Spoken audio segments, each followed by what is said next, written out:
Muy buenos días. Muchas gracias por la invitación a este segundo Congreso Colombiano de Espeleología. Especial agradecimiento al profesor Juan Manuel Moreno, a Gonzalo Valdivieso, a Teddy Angarita, a Gustavo Rodríguez, a todo el equipo que ha estado pendiente de esta organización. Mi nombre es Carlos Andrés Lazo, yo soy investigador senior del Instituto Humboldt en Colombia y voy a hacer una síntesis en aproximadamente media hora acerca de la bioespeleofauna colombiana o lo que denominamos biodiversidad cavernícola de Colombia. Conversaremos acerca del estado actual, la conservación y las perspectivas a este estudio de un tema tan interesante. Bien, lo importante a mencionar es que el instituto, si bien venimos trabajando de manera detallada hace aproximadamente unos 5 años, ya hace 15 años previos, el instituto desarrolló una línea temática más que nada dirigida a la conservación, en la cual estaba la anterior directora, Brigitte Batiste, el anterior subdirector, el profesor Germán Andrade, y la doctora o profesora Janet Muñoz Saba, actualmente en la Universidad Nacional. 5 años atrás empezamos a reactivar toda la temática bioespeleológica a raíz de las expediciones del proyecto Colombia Bio y los nuevos lineamientos de investigación dentro del programa de Ciencias de la Biodiversidad del Humboldt. Bien, sin más, pues la presentación va a estar estructurada en 6 grandes bloques relativos a los conceptos básicos, geológicos, tipológicos y sobre todo biológicos de la espeleología, un poco sobre la cobertura geográfica que estamos cubriendo en el país a 2021, las diferentes líneas de trabajo e investigación, qué grupos biológicos se están estudiando, algunos datos, cifras, productos o ya resultados disponibles para todo el público, perspectivas a la investigación y también vamos a hablar de algunos temas emergentes o novedosos. Bien, el primer tema que surge es algo vamos a decir, desde el punto de vista conceptual sobre la definición. Muchas veces hemos oído hablar de cuevas, cavernas, grutas, túneles, pasadizos, etcétera, incluso hoyos o simas, de manera incluso sinónima, pero hay una diferenciación interesante en cada uno de ellas o cada uno de ellos. Hay que ver si es una cueva vertical, si es horizontal, y sobre todo la variable que define la estructuración de estos sistemas o categorías subterráneas tiene que ver con la longitud. Por eso simplemente lo que voy a hablar es que las cuevas, cuando hablo de cuevas, son galerías y salones que llegan hasta 1 kilómetro de longitud, y las cavernas ya cuando sobrepasan esa longitud. En el caso colombiano, pues la mayoría son cuevas, aunque también tenemos cavernas de una longitud interesante. Bueno, y ya las grandes cavernas tienen más de 10 kilómetros de longitud, como muchas de las cavernas que ustedes conocen pues en el norte, en Estados Unidos, en Europa. También tenemos grutas, que son salones subterráneos de más corta longitud, y temas muy interesantes como los abrigos rocosos, que son cavidades con espacio para guarecer hombres y que tiene que ver mucho con la evolución del poblador americano en el continente y en el caso particular colombiano. Y finalmente una serie de cuencas o cauces que realmente corresponden a ríos subterráneos que atraviesan las diferentes zonas kársticas del país. Las rocas donde se forman las cuevas y cavernas son básicamente de 4 tipos. Tenemos las ígneas, volcánicas, sedimentarias, metamórficas. Quizás la que más nos interesan a nosotros en este momento son las rocas sedimentarias relacionadas con la caliza, la dolomita, el yeso, etcétera, que es donde se forma pues la mayoría de los sistemas subterráneos que conocemos. Y haciendo una clasificación tipológica muy general a nivel de 2 grandes grupos, podemos hablar de las cuevas terrestres, que pueden tener ríos subterráneos de agua dulce y se originan básicamente por 3 fenómenos. El primero, que más nos interesa, como les mencioné, es la disolución de rocas o la karstificación. Después está la erosión de rocas de origen, vamos a decir, glaciar, como las cuevas de hielo. Bueno, después está la lluvia y el viento, y por supuesto, el efecto fluvial, que es el más importante y el responsable del desarrollo de la gran mayoría de los sistemas cavernícolas en Colombia.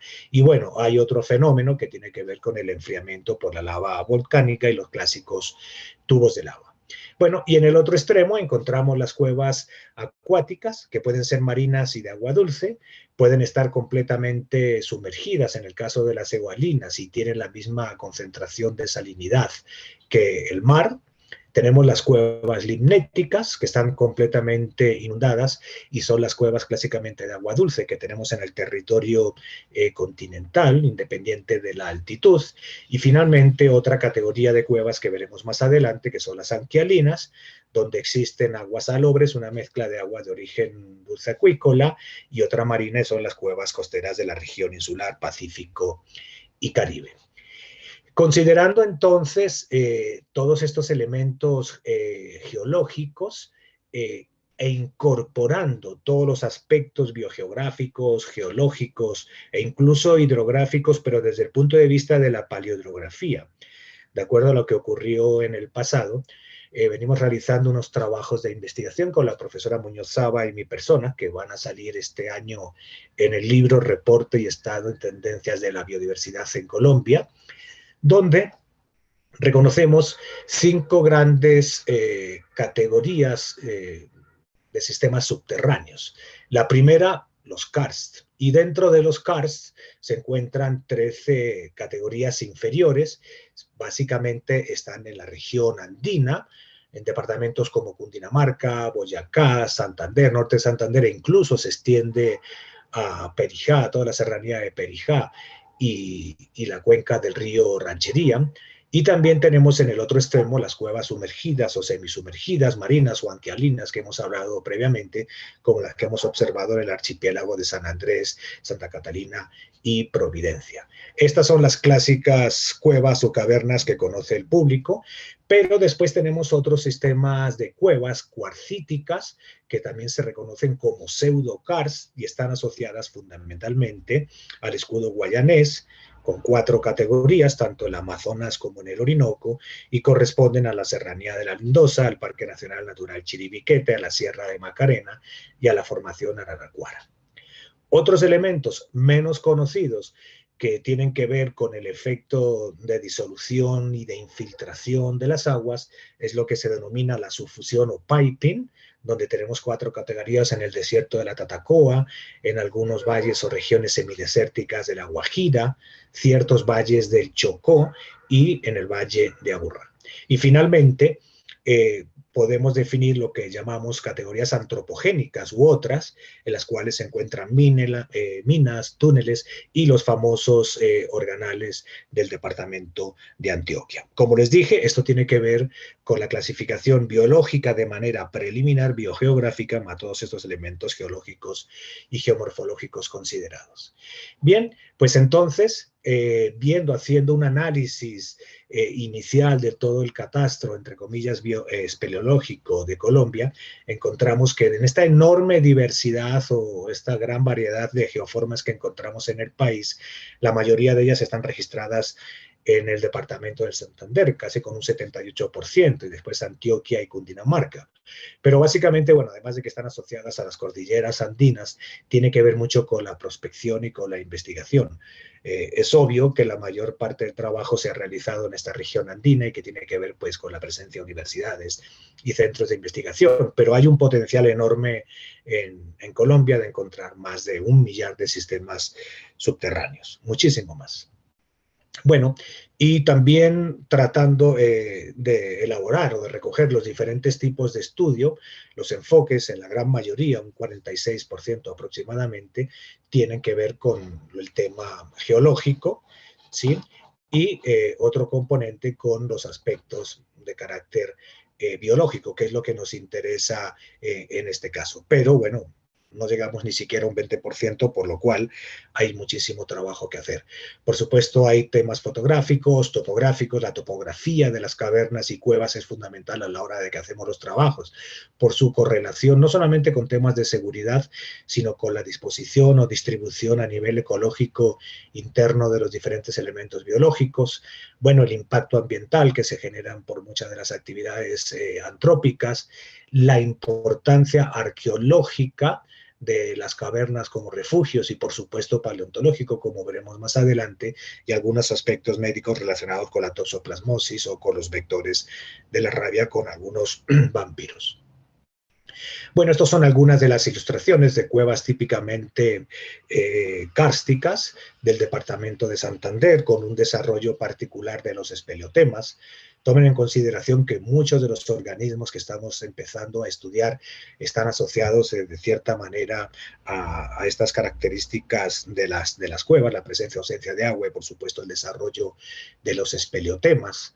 Hay cuevas de diferente tamaño, altitud, de todo el sustrato en el cual está dispuesto o se desarrolla estas cavernas. Cuanto más largas o extensas o profundas son, parecieran ser mucho más complejas desde el punto de vista biológico, pero necesitamos contar con muchísimas más prospecciones, con muchísimos más datos de campo. Por eso es que este congreso que se está organizando hoy es una plataforma ideal para retomar el contacto con muchos de los colegas e intercambiar información sobre la presencia de elementos bióticos característicos como murciélagos, guácharos, peces ciegos, cangrejos, etc. Bueno, algunas cuevas sumergidas, como estas cuevas de mármol en la región del Cañón de Río Claro, en Antioquia, que requieren otra aproximación experimental para su conocimiento. Formaciones muy antiguas del escudo guayanés. Esta es la formación Araraquara. Abajo ustedes pueden ver el río Caquetá, y en estas paredes enormes de la formación Araraquara se encuentran cavernas muy interesantes. Fíjense, con entradas y salidas de agua, debido a la infiltración, a la percolación, que requieren pues ser objeto de estudio a la brevedad. La serranía de la Lindosa, donde encontramos pues todas estas formaciones similares a los tepuyes que hay en Venezuela y donde hay un proceso histórico de disolución. Estas rocas cuarcíticas en algunos casos tienen cuerpos de agua con una biota también particular, más de carácter troglófilo o trogloxeno, como veremos más adelante. Las cuevas marinas sobre arrecifes de coral, en este caso son cuevas anquialinas en San Andrés, las cuales pues son o reciben el aporte de agua dulce y de agua marina, son totalmente transparentes y se pueden bucear en ellas, aunque son de corta extensión, con lo cual hay que tener muchísimo cuidado. Y hay otras cuevas ya totalmente sumergidas en el arrecife. Esta fotografía es del profesor Juan Armando, de la Universidad de los Andes, para los cuales pues tenemos que utilizar otro tipo de aproximación para su estudio, como todo lo que tiene que está relacionado hoy en día con la robótica para la toma de información y garantizar la seguridad del buceador o del espeleólogo. Otras cuevas en el extremo son las cuevas de origen glacial, las cuevas sobre hielo, mucho más complejas, muy comunes en Europa, en las cuales pues también son una biblioteca para la toma de información de microorganismos, que también estamos empezando a estudiar, pero la estigobiota colombiana, como veremos más adelante. Bueno, y todas estas cuevas con cimas u hoyos, fíjense las personas abajo, ¿no? En la cual el acceso a veces es complicado y requiere, por supuesto, la participación de otro tipo de espeleólogos que nos ayudan con toda esta parte de espeleología técnica. Formaciones cuarcíticas, también este tipo de hoyos que son desconocidos, que muchas imágenes se obtienen a través de radar o los diferentes sistemas de información que tenemos hoy en día, con los cuales no contábamos hace 20 o 30 años y que estamos tratando de empezar a conocer este año. Los sistemas de diaclasa que se encuentran, por ejemplo, en la serranía de la Lindosa o en la Macarena, la profundidad de estas diaclasas finalmente conforman una extensión bastante profunda o una zona afótica donde ya hemos visto que hay pues una biota particular característica de los sistemas cavernícolas. Muchas de estas cuevas y cavernas tienen ríos de gran importancia. Estos ríos pueden ser epigios o hipógeos, es decir, de origen endorreico, origen interno o de origen externo, por lo cual pueden arrojar información, ya que funcionan como sumideros, trayendo información de afuera o con información autóctona. Y esto es muy importante porque muchos de los elementos bióticos, para determinar su endemismo, su carácter troglobio, troglófilo o trogloxeno, tiene que ver con el origen o de lo que sería el desarrollo de estos sistemas hídricos. Bueno, y por supuesto, la aproximación y la seguridad dentro de esos sistemas, pues además está a decir que por lo menos tiene que participar un par de investigadores o de espeleólogos y siempre avisar cuando se entra a alguna de estas cuevas a gente que está o permanece en la parte de afuera. La mayoría de nuestras cuevas con agua se encuentran en la región andina, en zonas muy, muy altas, por encima de los 2000 metros, en los cuales en algunos casos pues hay que bucear, y cuando hablo bucear es hacer básicamente snorkel con todos los mecanismos de seguridad porque las aguas son turbias, son marrones, café con leche.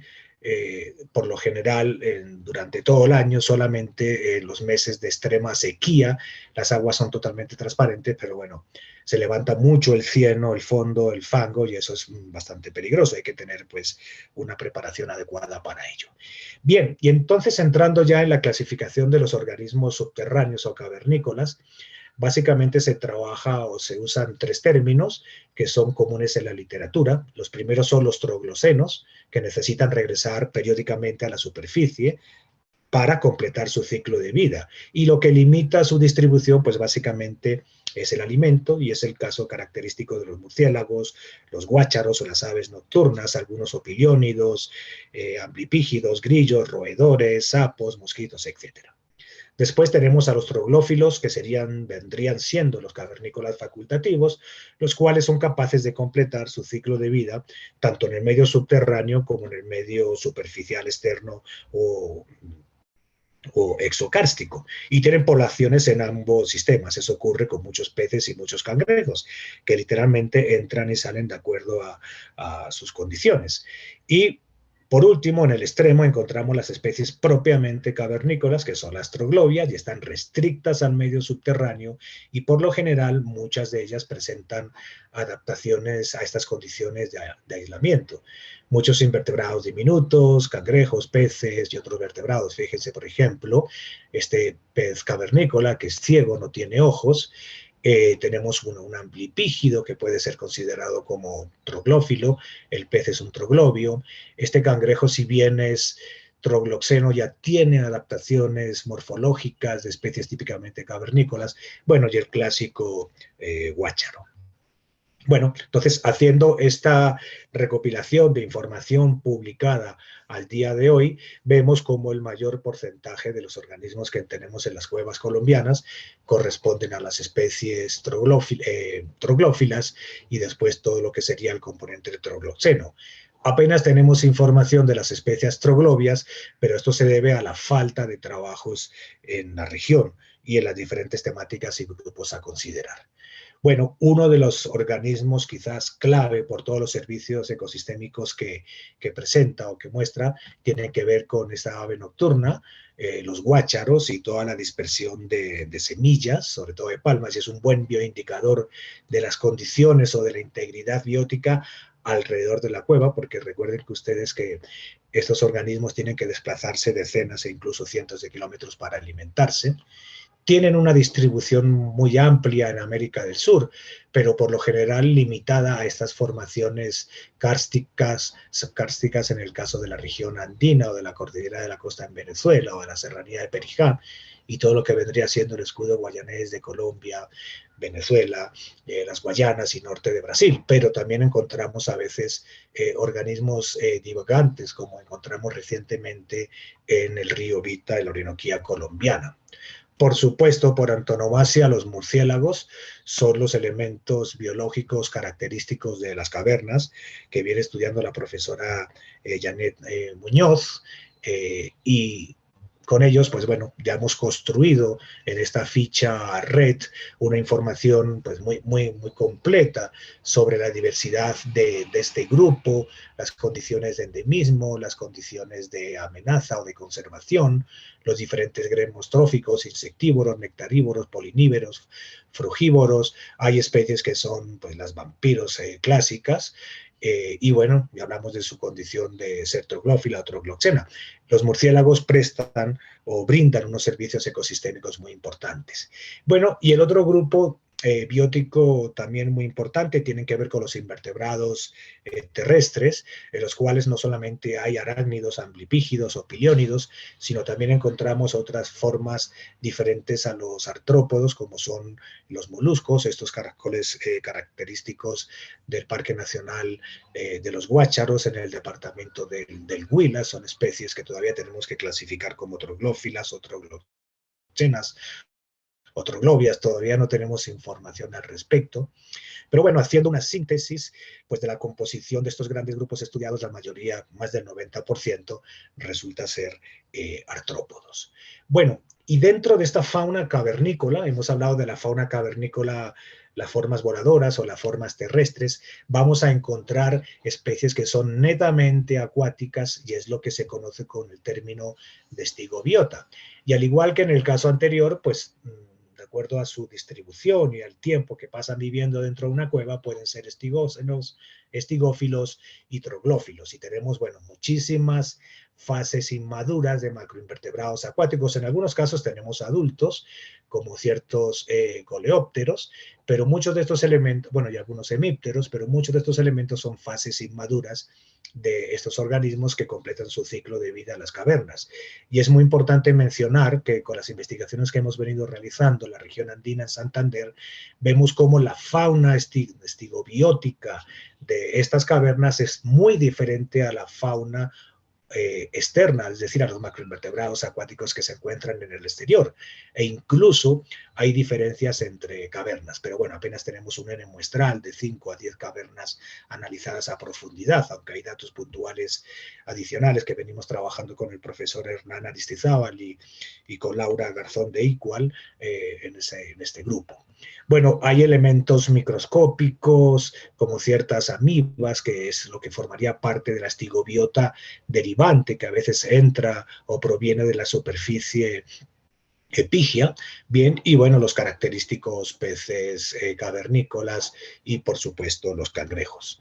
Bueno, este mapa lo que muestra rápidamente son algunos de los puntos de cavernas o de sistemas cavernícolas donde hemos venido trabajando para la toma de muestras de estigobiota. Fíjense que tenemos toda la región insular, si bien estamos concentrados en la región andina, también tenemos datos en la Orinoquía y en la Amazonía, en todas estas formaciones de pseudokarst, e incluso tenemos información de San Andrés y más recientemente de la isla de Providencia.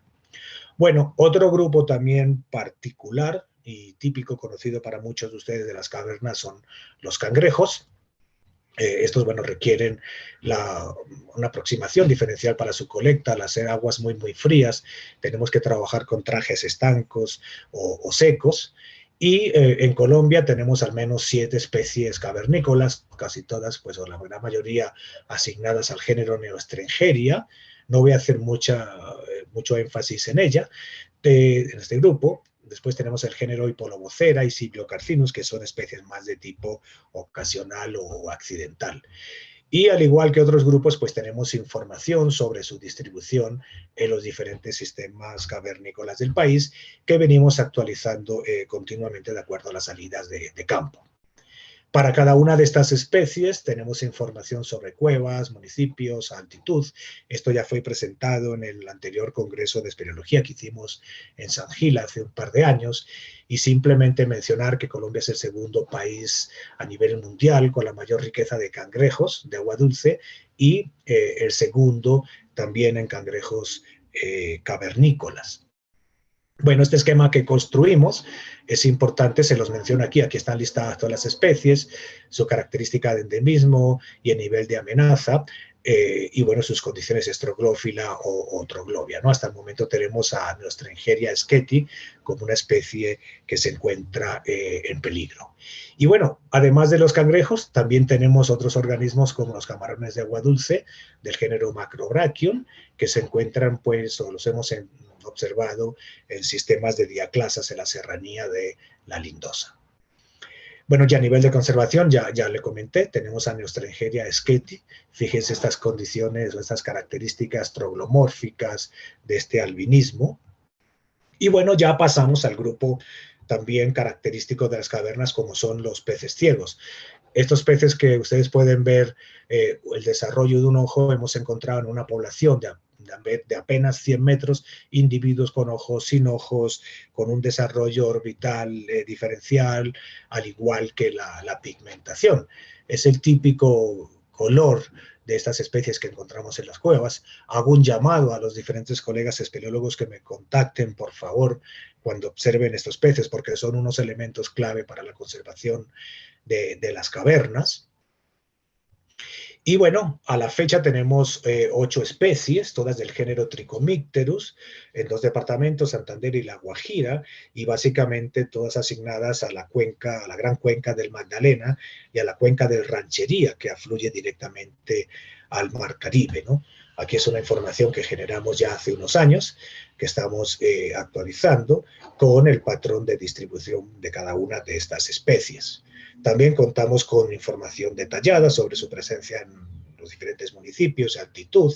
Y bueno, recientemente esta foto que les muestro, que la envió gentilmente Carlos de Nacimiento, él acaba de describir hace 1 año o 2 años a Trichomicterus spectrum en la región de la cuenca de Ranchería, una especie sumamente importante. Y como les mencionaba, somos el segundo país con la mayor riqueza de peces cavernícolas y hay un potencial enorme de nuevos registros, como por ejemplo esta especie de la serranía de Perijá, que tiene mucha relación con una especie hermana en Venezuela, que es Trichomicterus cf speleleus, pero probablemente se trate de una especie nueva. Y después hay elementos comunes a muchas de las cuevas de Santander, y es muy interesante, y es que muchas de las especies que encontramos en las cavernas corresponden en realidad a Trichomicterus latistriatus. Bueno, según muestran los trabajos de Flores y colaboradores en el 2021, desde el punto de vista genético muestran que hay una cantidad de especies que pensábamos que eran diferentes y en realidad corresponden a la misma, pero bueno, esto requiere una aproximación metodológica un poco más robusta, donde consideremos elementos morfológicos, etológicos, etcétera, que nos permitan tener una definición más clara del concepto de integrativo de lo que es una especie. Pero es un gran avance en el cual pues venimos trabajando. Otros temas de gran interés son las especies que llamamos escaladoras, especies que pueden acceder y trepar literalmente y escalar las cavernas a alturas de 100, 200 metros, caídas. Todas estas especies también que encontramos en las cavernas, a través de los diferentes métodos de estudio que veremos más adelante, hemos podido detectar especies incluso invasoras, especies exóticas como las tilapias, que se escapan de los cultivos y entran a las cuevas y viven tranquilamente. Bien, y bueno, mencionar que en muchos casos, pues en alguna de las cavernas podemos encontrar muchas otras especies de carácter accidental. A nivel de conservación, pues tradicionalmente teníamos solamente a Trichomicterus sandovali como una especie amenazada, pero de acuerdo a la última resolución que hemos venido trabajando con el Ministerio del Ambiente y Desarrollo Sostenible, obviamente no lo voy a presentar aquí, pero en la próxima resolución están ya categorizadas todas las especies de peces cavernícolas en algún nivel de amenaza, todas vulnerables y una en peligro crítico. Bueno, en conclusión, tienen una alta diversidad, hay un potencial enorme de especies nuevas, todas son troglobias hasta este momento, hay una gran cantidad de vacíos espaciales y nuevas áreas por prospectar, hay amenazas actuales y potenciales que siguen en aumento, y como les mencionaba, con el nuevo análisis de riesgo hemos encontrado que hay 5 especies en la categoría de vulnerable y una especie en peligro crítico. Y bueno, hay que continuar haciendo todos estos análisis moleculares para ver todos estos temas de estructuración poblacional, posibles nuevas especies y sinonimias. Ya finalizando, entramos en los temas emergentes. ¿Qué líneas de investigación son claves para desarrollar en las cavernas? Bueno, hemos encontrado sorpresas como esta, la presencia de estos moluscos, bivalvos, diminutos a grandes alturas altoandinas viviendo en cavernas. Como les mencioné, estamos trabajando con Jesús Fernández, Espelio Colombia y el Instituto Humboldt en todo lo que es el estudio de la estigobiota derivante. Este trabajo en conjunto con la Universidad de Antioquia, con el profesor Néstor Aguirre y con Laura Pineda, hemos dado los primeros pasos al respecto, pero tenemos muestras que se encuentran en procesamiento. Obviamente su colecta requiere otra aproximación metodológica a la hora de entrar en las cavernas y esta gran diversidad, este gran mundo desconocido. Y bueno, esto nos llevó a otra metodología muy interesante que es totalmente nueva en Colombia y en América del Sur y que venimos trabajando con la profesora Susana Caballero y la investigadora Daniela Martinelli de la Universidad de los Andes, que tiene que ver con todo el tema del metabarcoding o el ADN ambiental. No voy a hacer mayor desarrollo, al igual que en el caso de los macroinvertebrados acuáticos, porque van a haber 2 charlas al respecto en este congreso, pero la información que hemos obtenido es enorme, no solamente a nivel de la fauna propiamente cavernícola, troglófila, troglóxena, sino también elementos del exokarst que de alguna manera tienen interrelación con las cuevas. Y bueno, cuando juntamos toda esta información obtenida con el metabarcoding, más toda la información que tenemos con la metodología tradicional, tenemos esta información tan interesante sobre los diferentes grupos o clases de vertebrados que predominan en la gran mayoría, valga la redundancia, todo lo que son los mamíferos, en segundo lugar los peces, los anfibios y las aves. Hay mucha información también de invertebrados, pero todavía está en procesamiento por razones lógicas. Y bueno, otro elemento clave es lo que tiene que ver con el patrimonio paleontológico mueble colombiano. Hemos hablado de lo que es la biodiversidad viva, pero también tenemos muestras del pasado. Hay cantidad de cuevas hasta ahora. De 10 cuevas en la región andina, 9 tienen registros fósiles. Encontramos equinodermos, estrellas de mar, erizos, gasterópodos, almejas, en fin, una cantidad de elementos que muestran la relación y toda la evolución de los sistemas andinos, de las 3 ramales de las cordilleras y en la evolución de lo que es el continente americano y la formación de muchas de estas cuevas, que son relativamente recientes en relación a estos grandes yacimientos fósiles.